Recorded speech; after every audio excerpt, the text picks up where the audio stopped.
You mustn't conclude that, Inoxa. You should know that only a child would expose a trick and be proud of it. Often people know more than they let on. They simply choose to feign ignorance because they have no other choice. Then they're just deluding themselves. People believe in Kefali's tale of Genesis, accepting wholesale whatever the priests preach. But we're different. We've already walked out of the firelit cave of ignorance. We have already realized that we live in a world where Titans make the rules. Even when we look at the sky, we're only seeing what they allow us to see. Rather than gazing at this mockery of a night sky fabricated by them for the rest of my life, why shouldn't I be the one to take control of the projection device instead? So much time has passed since you sowed the seeds of doubt in my heart, child. Many a night, I find myself penning down all my theories and wild ideas, only to burn them to ashes when I open my eyes in the day. Why? Because we'll face death by burning if word gets out? As a sage of the Venerationists, my soul has already become inextricably linked to the great tree. Every word I say and every move I make is certain to influence every leaf, every branch, even the tree itself. But above all else, my days are numbered. Instinctively, I have my doubts about the golden blood and the human soul, yet I have no means of verifying them. The golden blood in my veins is woefully thin, and I am loath to waste what little time I have left obsessing over a hypothesis that cannot even be proven in the first place. But I can, sir. I can do it for us. The time is right. Give me all that I need, and I shall accomplish this grand feat on your behalf.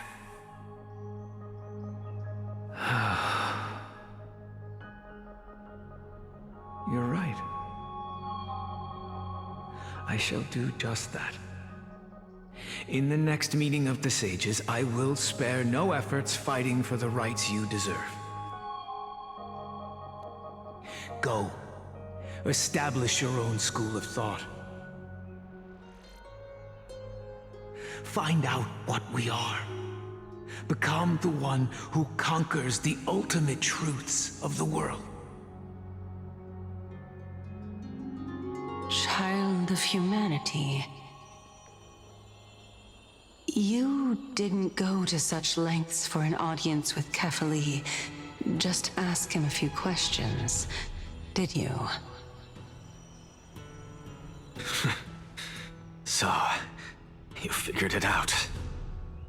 If I were as foolish as a Dromus, perhaps I'd throw myself down and prostrate before their greatness, begging for the gods' prophetic wisdom.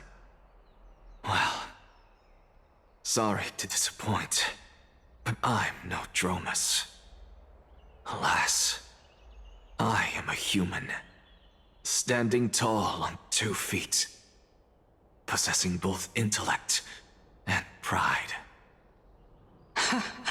Before such power, does it make any difference whether you're a human or a Dromus? I'm sure you're familiar with the story of the Styxians. When the raging waves threatened to swallow them, they didn't just give up and become sitting ducks. No. They constructed a dam that kept the roaring tide at bay, chaining down the mad Fagusa. They call me a blasphemer, Circes.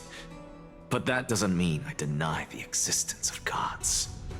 It's just, as I see it, Titans are simply a force that mankind has yet to find a way to tame. Oh?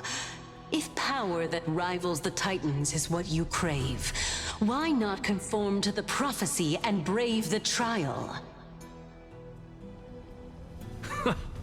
Why stop at harnessing the power of the Titans when I can do so much more? The source of life is what I wish to grasp, to understand what makes up the soul, and to learn what we really are. Thanks to you, I've had the chance to personally verify, in more ways than one, that the soul indeed ceases to exist in death. But where there is death, there is life. And where there is an end, there must also be a beginning. How then is a soul born? That was the only unknown variable left in my calculations. And by the sound of it, you have already formed a conjecture. No, I have already drawn a conclusion. In my journey unto death just now, I finally saw the answer with my own eyes. Professor Anaxa, I'm here. Her life hangs by a thread. I must ask you to refrain from taking any unnecessary steps.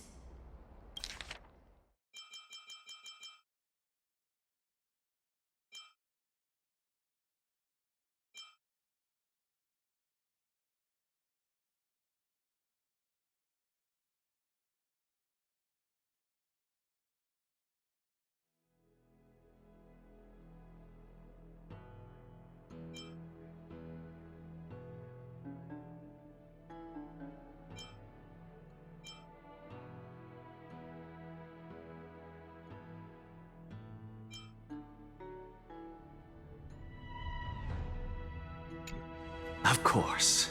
I'll bring this to a conclusive end, and give you the answer you so desire. However, in accordance with the principle of equivalent exchange, I must also demand from you what I need. As you wish. Don't you care to know what the price might be? It's a matter of uncovering the truth about the Death Titan and her survival. This may be the only time I can ever save someone's life. There is no need for me to think twice.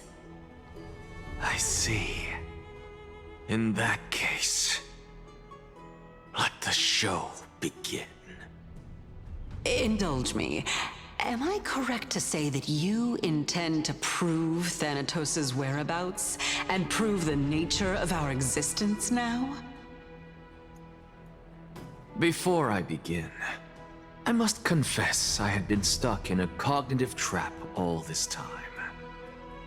As unrelated as these two propositions may seem at first glance, they are in fact logical equivalents. They are merely two different ways of telling us about what the soul is at its core. The reason I say this is, as I've mentioned earlier, the answer was hidden in my journey unto death. Anaxa, you were in the Netherrealm? Yes, I am but a living dead man now, but that's not important. What truly matters is, I overheard a conversation between heroes. That's not all. Remember how I said you were a part of that conversation too, Circes? And I've told you that I have no recollection of such an event. That was likely just an illusion conjured up by the mind of a dying man. Of course you would remember. Because that wasn't you. That was Calypso, one of the 7 sages of the Grove. Calypso?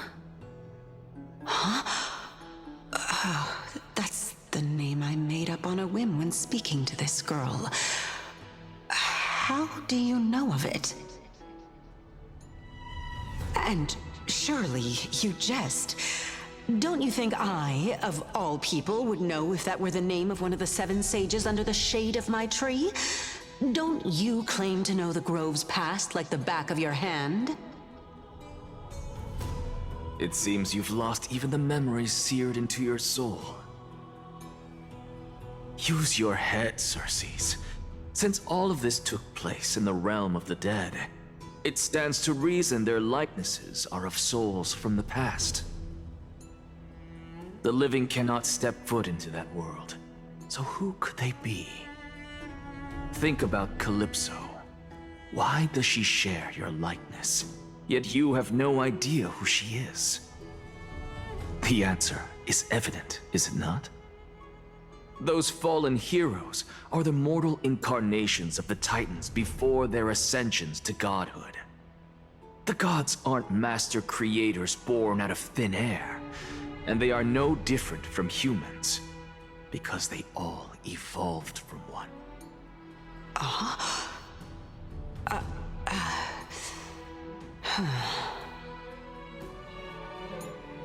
Does this answer disappoint you?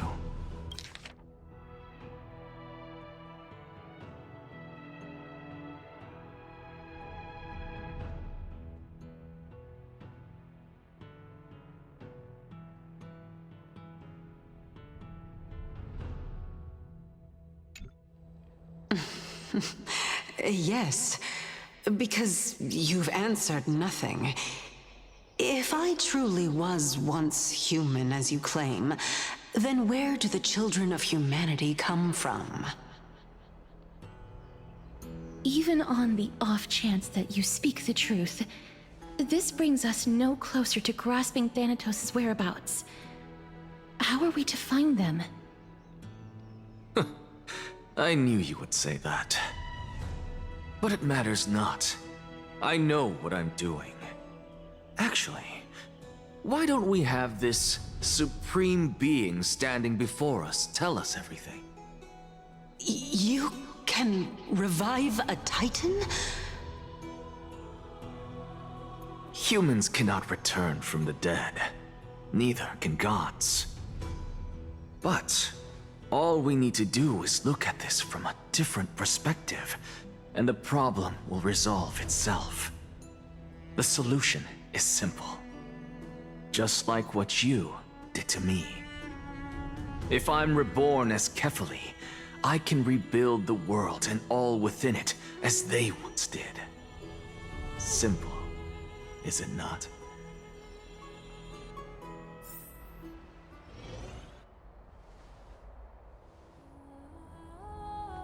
I have news from Hyacinth and Danhung. Anaxa might be trying to do something with Kefali's divine body. Kefali? But what could Anaxa want? Is the Council of Elders going to sit around and let such a sacrilegious act unfold? That is not possible. He is indeed the great performer, capable of fooling anyone and everyone with his tricks. I'm sorry. No need for guilt, for this is good news to us. The Council of Elders has found themselves a traitorous ally. Anaxa's ambitious desires will be something we can exploit. What we should be doing now is to keep our eyes peeled for whichever trickery Kynus is up to, and react accordingly to thwart her plans. Being Akima's political center, the Demigod Council holds just as much significance as the Vortex of Genesis. Someday, after my duty is over, this site will take the place of the battlefield where you hunt gods, become the next challenge you are to overcome. Till then, it's best to get used to this place as soon as possible.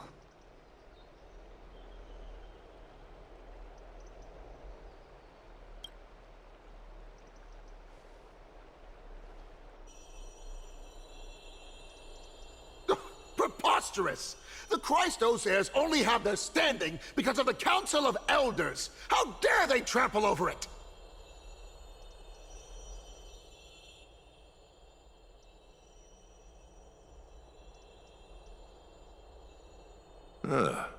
It's been a while.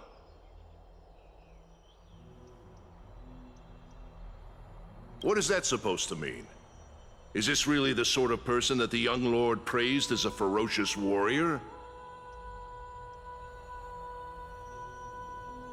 It has indeed been some time, Lord Crateros. What brings you here in such haste? Shh, keep it down. Be more vigilant. See those duplicitous dogs over there? They do the dirty work for kindness. I've already ordered my people to hold them back, but we should still lay low. Unless you're itching for a bloody fight to get a workout in. My bad. So, did something happen? Did you hear thunderclaps last night?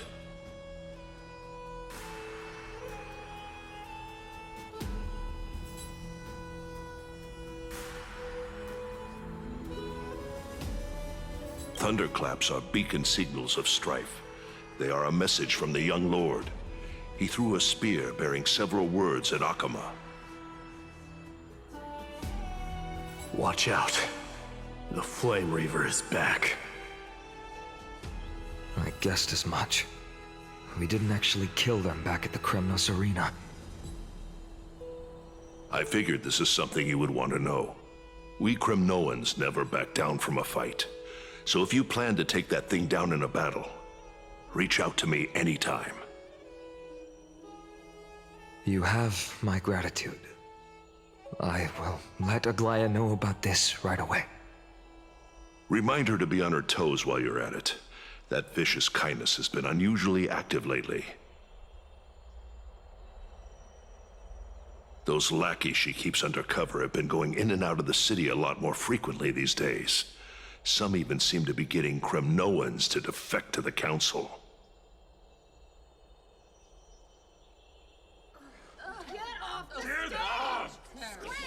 How dare you! Don't place that! That's... Looks like you can see it for yourself. We should get back. Thank you for the intel, Lord Crateros.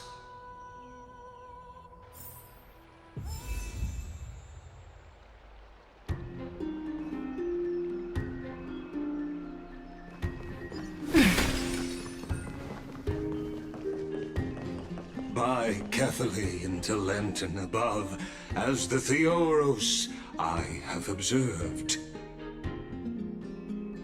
Virtuous citizens of Akama, fine Vides, Elysiae, and the Outlander are heading toward us.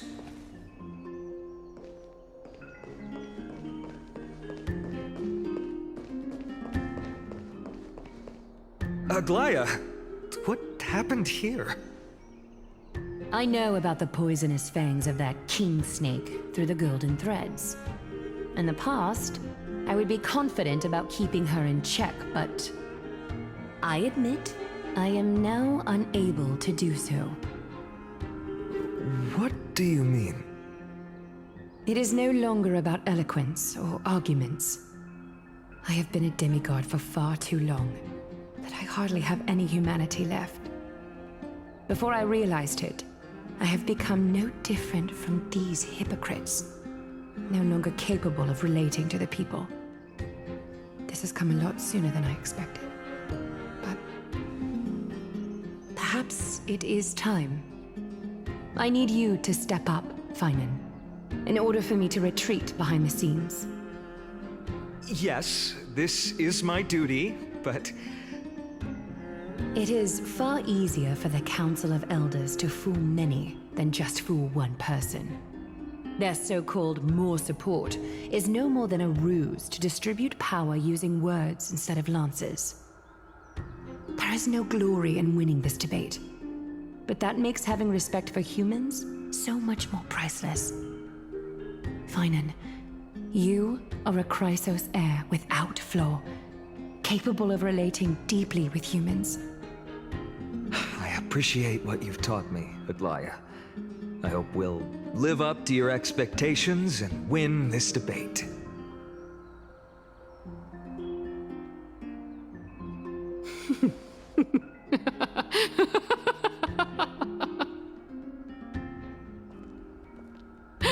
Oh, you've done well, Lord Calictus. Let me take over and personally close this debate for today. Dearest counselors, let it be known that I sorely miss the blissful times portrayed in lyrical poems. Back then, Amphorius was home to nearly 1,000 cities, each with their own local faith, while gods walked the earth and shared close bonds with humans. Yet, in the present, people from all over are forced to leave their homeland to seek refuge in the holy city, where they hope to rest under Kethali's protection.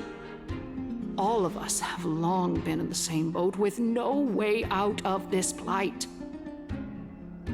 We didn't have a choice in the past, but now, the Council of Elders brings to the table a new possibility. All I have left is one question for you. Would you rather strive toward the unheard of Era Nova, or return to the prosperous Era Chrysia of our past? Make your choice. Now, which of the two would lead mortals to an ideal future?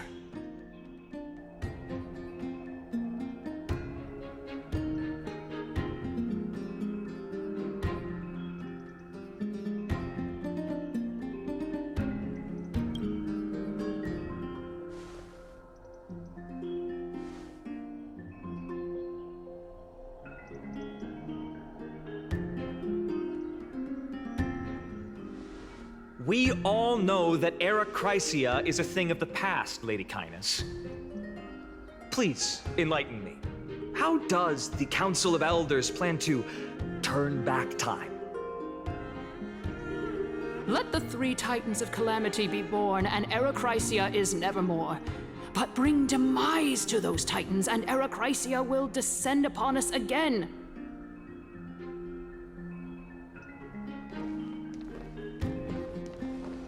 Know that the Council of Elders is never one to make empty promises. Look at who we have on our side. Anaxagoras, one of the Grove's 7 sages, and Castorus, Idonia's goddess of death. With the help of these 2 heroes, I can promise all of you that Era Chrysia will exist once more.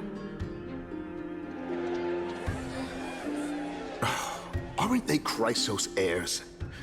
They're supporting the Council of Elders instead? It's clear from the start that these heroes do not get along well in their group. All the more proof that Aglaya isn't fit to speak on behalf of every Chrysos heir. I am in favor of Era Chrysia. Era Chrysia! Era Chrysia! Era Chrysia! Era Chrysia! Era Chrysia! Era Chrysia! Era Chrysia!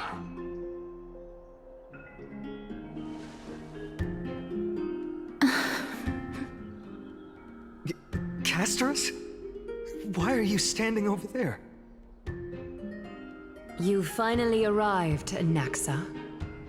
So have you, Cass. Don't worry, Aglaya. Well, I know that you have many queries. Could you continue to converse like how the citizens normally do? Tell me, dear citizens, if we successfully retreat and return Thanatos' core flame without anyone passing the Death Titan's trial, what would happen next? The answer is simple. We will have a chance to rid the world of death and bring Amphorius back to an era when all beings live forever. We'll usher in a new future that will be entirely different from the Flame Chase journey. He's one of the 7 sages. That's impossible. I really don't believe this. Your proposal is much too idealistic. As long as the Black Tide still exists, how can we go back to the old days? Remember what I previously said? Kefali's core flame is guarded by the secret power of the Council of Elders.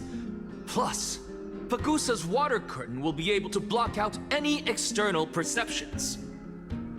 Tell me, dear citizens, have any of you ever seen even a glimpse of the threat that this person is talking about anywhere within the walls of this majestic holy city?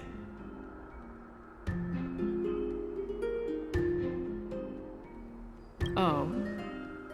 Could it be that you heard that from the Flame Reaver themselves? Citizens, let's loudly sing the blessed hymn. Oh, beautiful old world, where are you now? Oh, legendary Erechrysia, return to the mortal realm! After the destruction of the 3 Titans of Calamity, the Flame Chase journey will have to end. Erechrysia! Yes! Yes! It has to end! It has to end! It has to end! It has to end! This is bad. The masses are now totally riled up. Anaxa, pray tell. Everything that you've mentioned hinges on the premise that we can find Thanatos' existence, right? Thank you, Lady Aglaya, for still caring about this city. However, dear citizens, we are truly fortunate and blessed. For Castorus, Idonia's goddess of death, will surely find Thanatos under my guidance. What? With that, I solemnly promise that the core flame Lady Castorus brings back will be personally managed by the Council of Elders.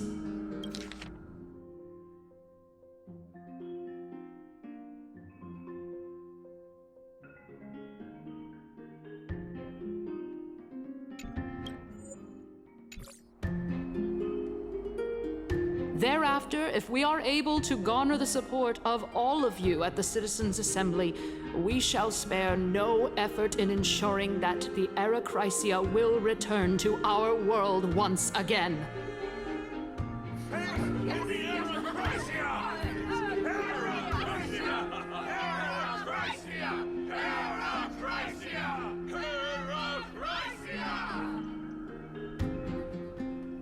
With the balance shattered, the result is clear.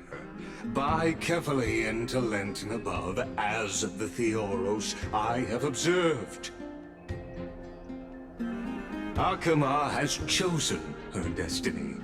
The issue up for discussion at this Citizens' Assembly shall be modified to the suspension of the Flame Chase journey. This resolution shall be put up on the Wall of Heroes, such that all citizens are aware of the city's way forward. Yes! To the future!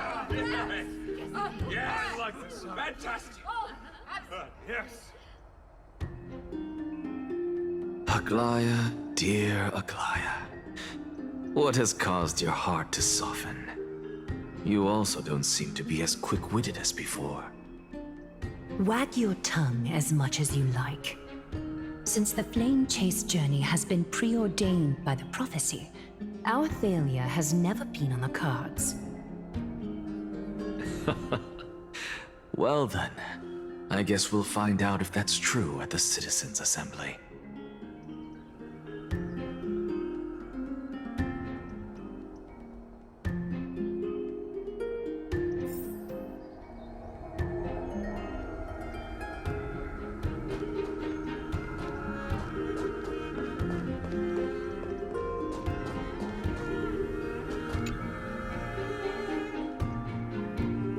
Well, it seems that when I sent you to look for Anaxa, I unintentionally facilitated your partnership with him instead. My My apologies, everyone. I know that you have many questions to ask me. I will answer them to the best of my knowledge. In that case, please tell us as much as you can.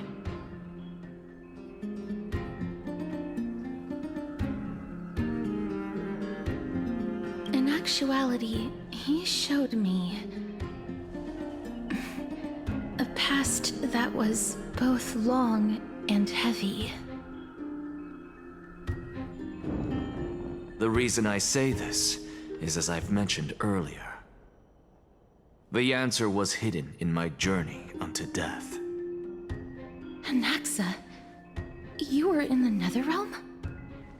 Yes, I am but a living dead man now. But that's not important. What truly matters is, I overheard a conversation between heroes.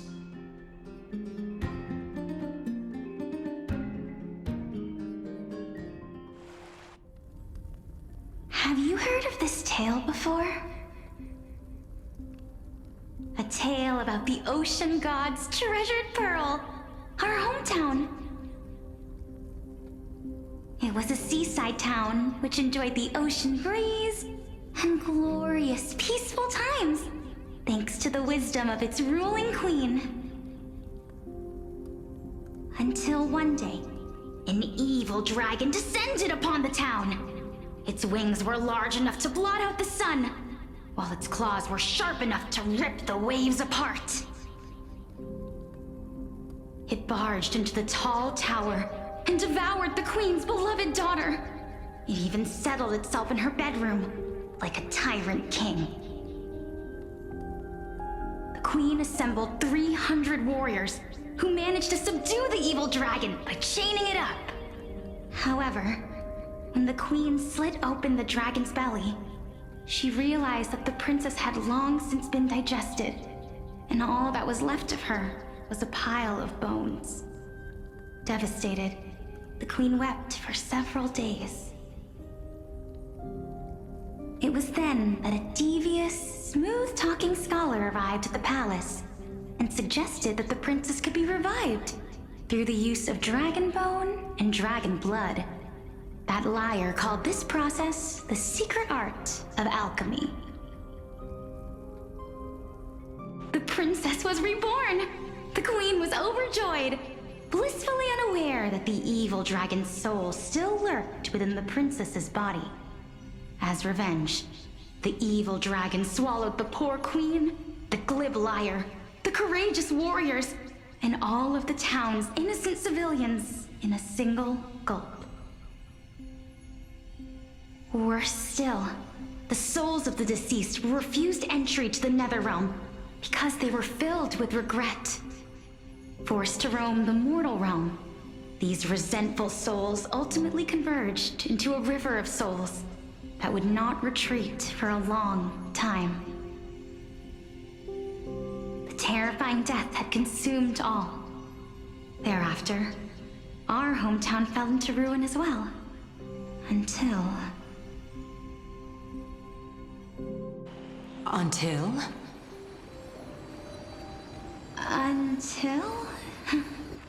Actually, I don't know what happened next either. Oh, my... It seems that you still like to whet people's appetites even after all this time, Pelixia. So, according to your story, this is how I used to look? It's practically a mirror image. And yet, what exactly is this? A miracle that I created with alchemy. As for what it is and how I was able to accomplish it, I'll keep the answers to myself for now. Oh, my goodness. Is this cliffhanger really necessary?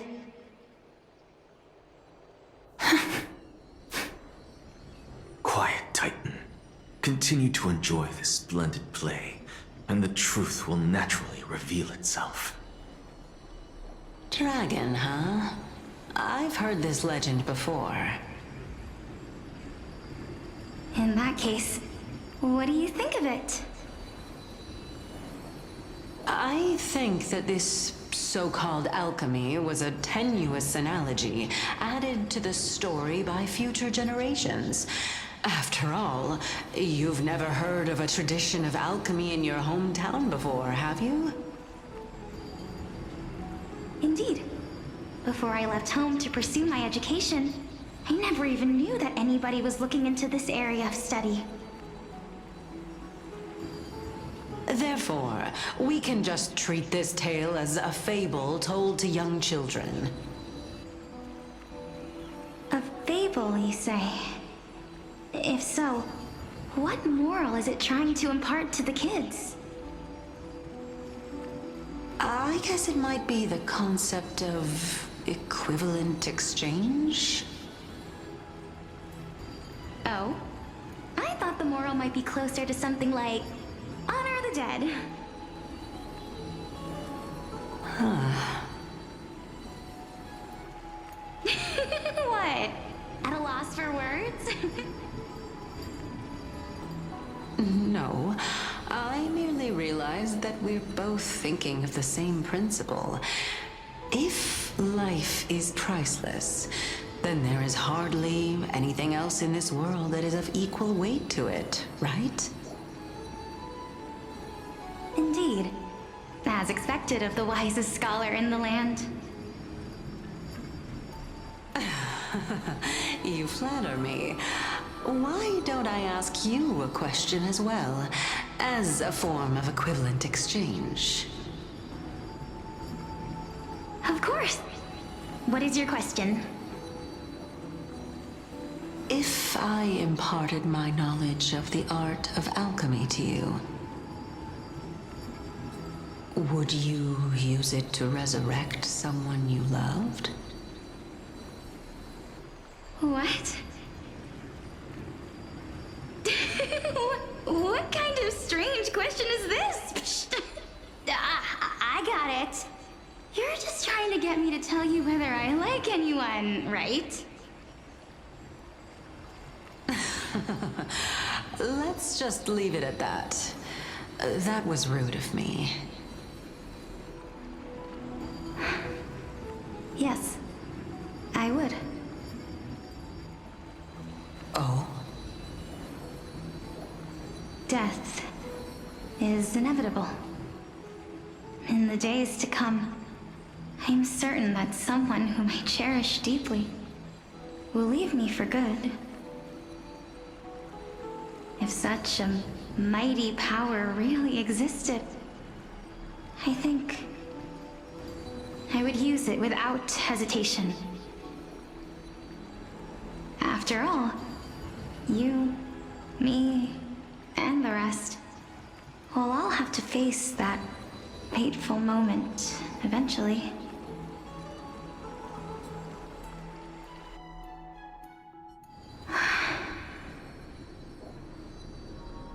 My time is finally here. However, perhaps because of my firm belief in the immeasurable value of life,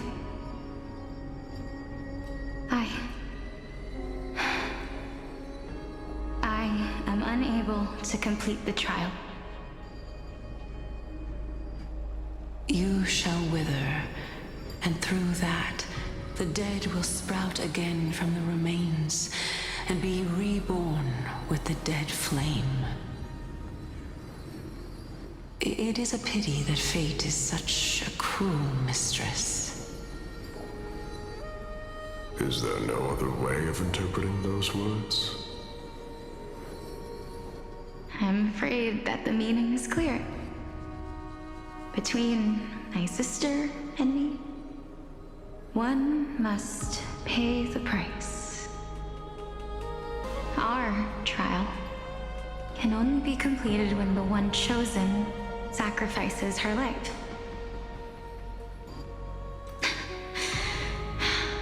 I'm afraid that the prophecy might even have selected a pair of twins for this exact purpose. Forged Fortune makes fools of us all. My sister is prepared to sacrifice herself. And yet, I can't do the same. How absurd. My time is almost up, but I'm still afraid to welcome death. What should we do? If I'm ultimately not able to make up my mind... Since Chaos is willing to guide all of us and leave this trial to the end, there is still plenty of time for you to ponder. That's right. Don't allow the fog of an uncertain future to cloud your mind. Trial, prophecy, the topics that they're discussing seem familiar. But these three people must not have left their names in the epics. Otherwise, I would have some recollection of this. Amphorius's history before the Titans were born was complete chaos. Is that not strange by itself? I have long held 3 hypotheses about this. However, let's continue watching for now. Calypso, Polixia, and this warrior. I seem to have met him somewhere before. Regarding this matter, Nias, are you confident that you'll complete your trial? Of course. Though, I am worried about what will happen once I've emerged victorious.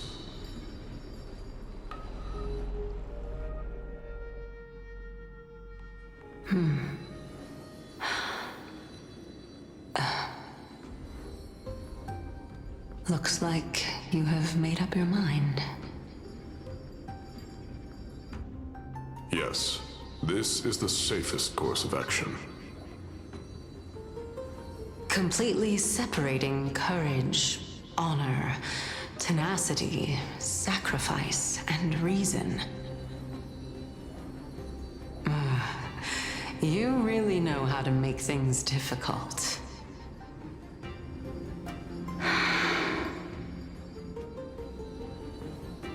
Please, young lady, witness my fall and demise.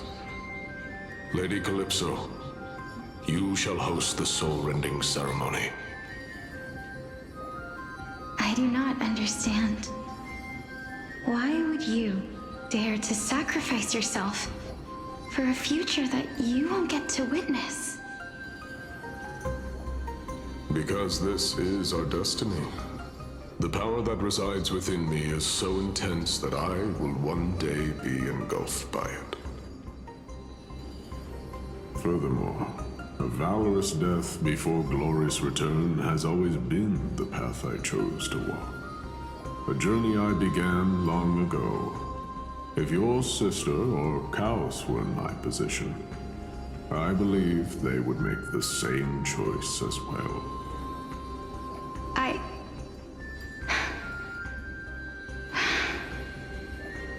I'm not that brave. I don't know how I'm supposed to face such a serious affair.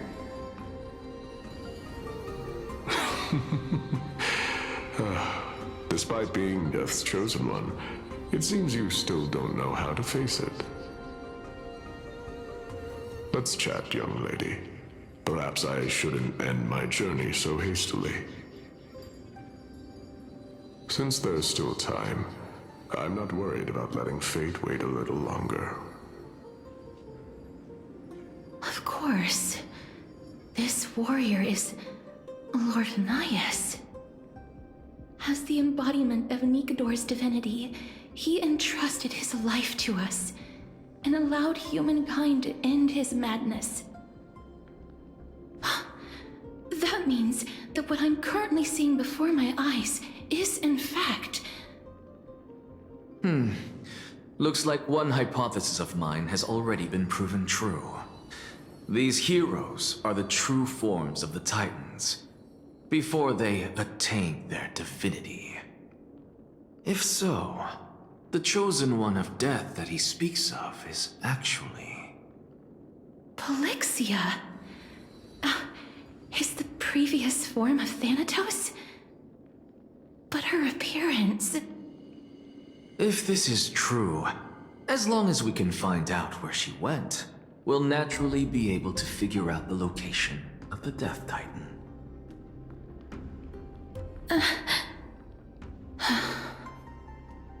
But before that, we first need to witness what ultimately happened to Lord Anias.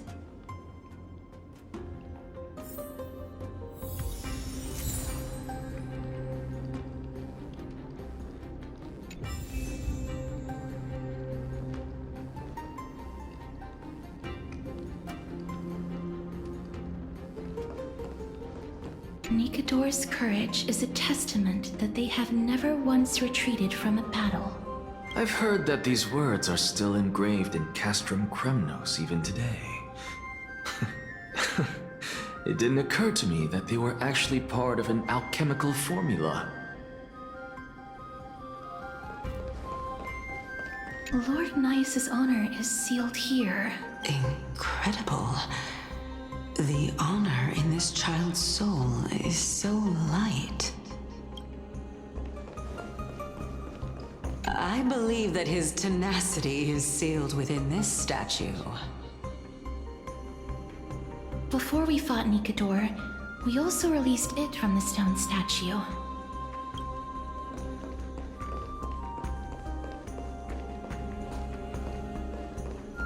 Sealed within this statue is undoubtedly his sacrifice.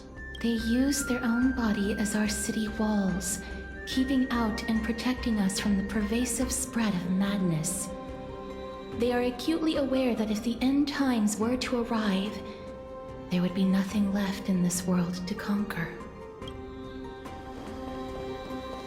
Nikador's courage is a testament that they have never once I've heard that these words...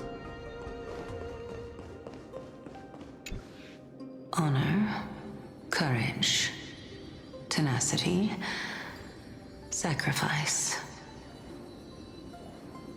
And finally, the only thing that remains is reason. Cheer up, young lady. There is no need to shed tears over a glorious death. All farewells in this world are sorrowful, Lord Nias. No, young lady. As a warrior, I have witnessed too many bitter deaths. But now, all I feel is peace. I did not know until this moment that mortals could live their lives in such a way.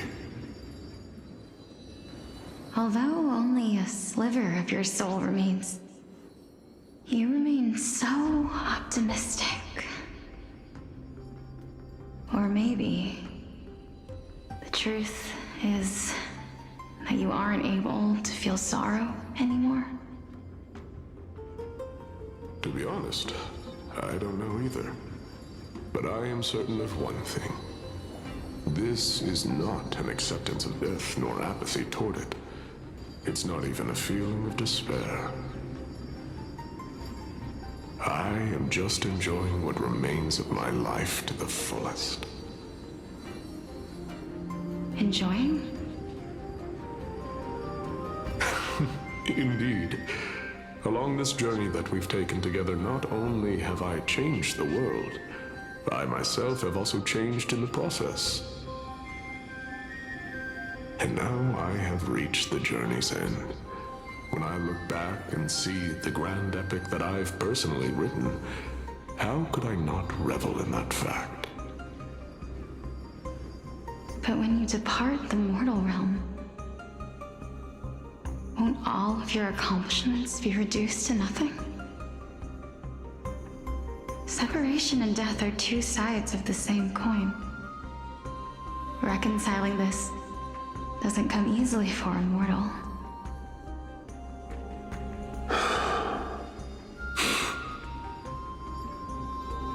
Finally, let me recount to you a story of mine, young lady. The first time I returned from the battlefield, I felt extremely hollow.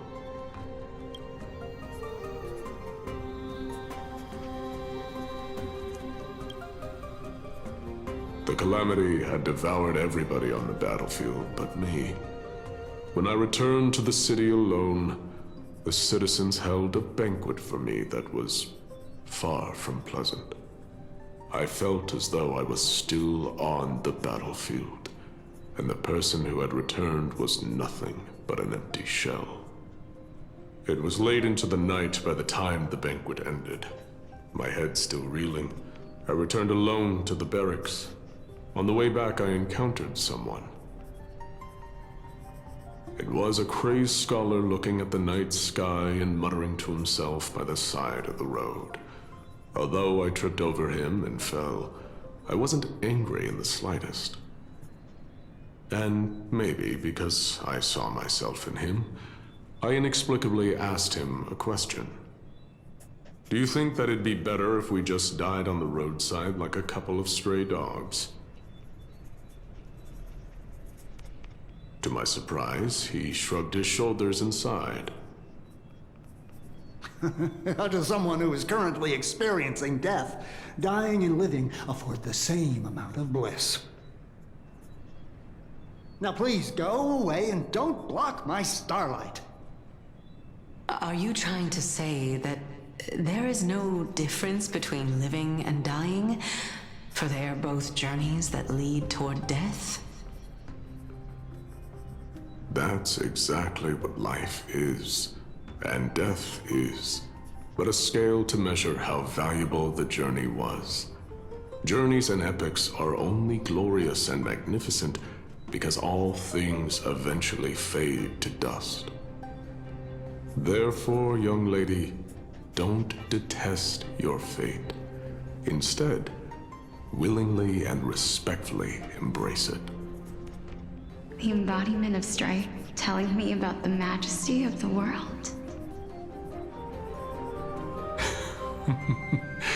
Indeed. I believe that when the fated moment eventually arrives, you will be able to understand my words. It is time for me to knock on death's door. I will set up a long table at the end of the road and humbly await your arrival. When that moment finally comes, let us drink and be merry then.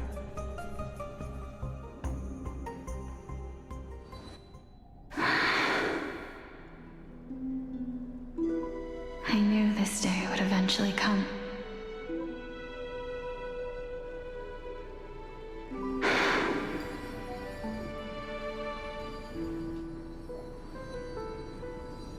Are the both of you ready? Elixia. I'm here.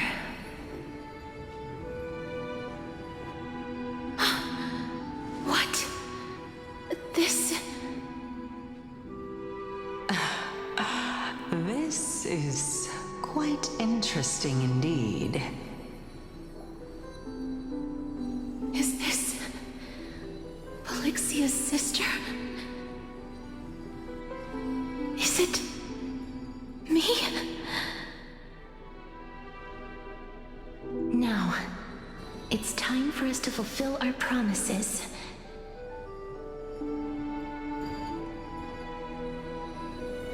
Are you afraid?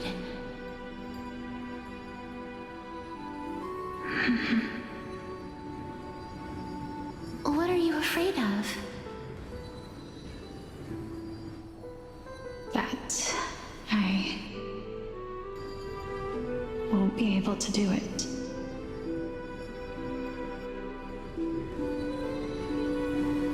You shall wither, and through that, the dead will sprout again from the remains, and be reborn with the dead flame. As foretold in the prophecy, and according to our vows, once it all ends, we must face our fated moment head-on. Even if it was prophesized, do we have no say in the matter? It's so unfair. Why are we the only ones who are forced into mutual destruction? Let me do it, sister. Let me be death's sacrifice. I was never long for this world anyway. But you're different. I was the one who wasted your life after all.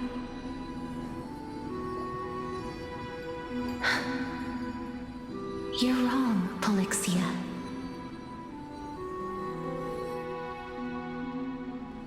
I don't think that my life was wasted. Just the opposite. When I finally arrived at this destination and looked back at the journey I took, I discovered that flowers had long since bloomed along the path I walked. It was you who sowed the seeds for this sea of flowers, one that is more beautiful than the promised land at the end of the world. Besides, I have lived a fulfilling life. Even though I was fated for sacrifice, none of the things that I've experienced will dissipate. Instead, they'll forever live on as memories inside your head. Will they not? How could my memories of you ever compare to the actual you? Well then, tell me. What exactly are we?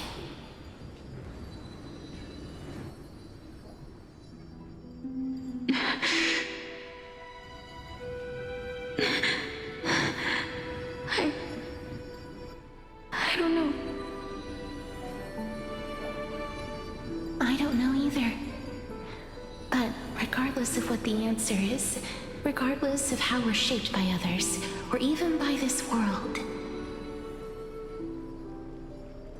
ever since we were born, the fact that we existed was predestined, and nothing could erase it. This is why I will always, always be by your side. We're twins, after all.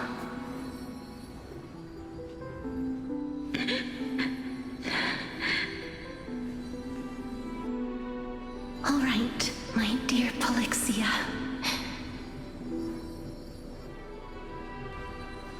It's time to extract my heart and light the flame of death.